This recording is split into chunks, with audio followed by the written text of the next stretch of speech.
Texnologiya inkişaf etdikcə uşaqların oyuncaqları da, oyun qaydaları da dəyişir. Artıq onlar ekran arxasında döyüşür, yarışır, danışır, mübarizə aparır.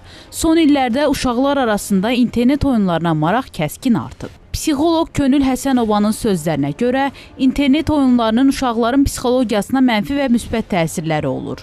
İnternet oyunlarından doğru, yaşa uyğun istifadə olunduğu zaman və doğru müddətcə istifadəsinə icazə verildiyi zaman uşaqlarımızda diqqət yönümlü, təhsil yönümlü oyunlar əgər yönləndirə bilsək ki, ondan istifadə etsin, uşaqlarımızda diqqəti inkişafını, zehni inkişafı artırmış olarıq.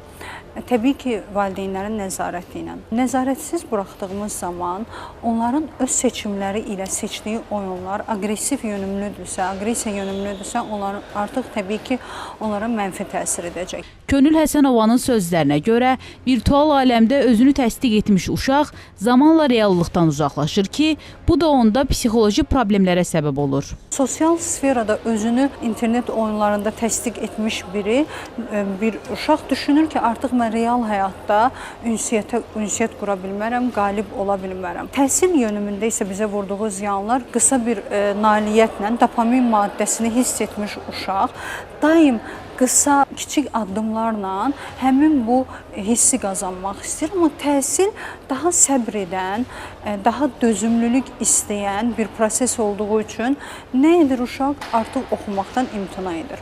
Psixoloq qeyd edir ki, valideynlər özləri də gündəlik 30 dəqiqə və ya 1 saat uşaqla birlikdə oyunu oynayıb, onu müzakirə etməlidirlər. Bu yolla övladlarının həmin oyundan nə öyrəndiklərini, oyunu onların yaşına və psixoloji inkişaf səviyyəsinə uyğun olub-olmadığını müəyyən edə bilərlər. Çünki bəzi oyunlar azyaşlıları, xüsusilə də yeniyetmələri kriminal aləmə yönləndirə bilər.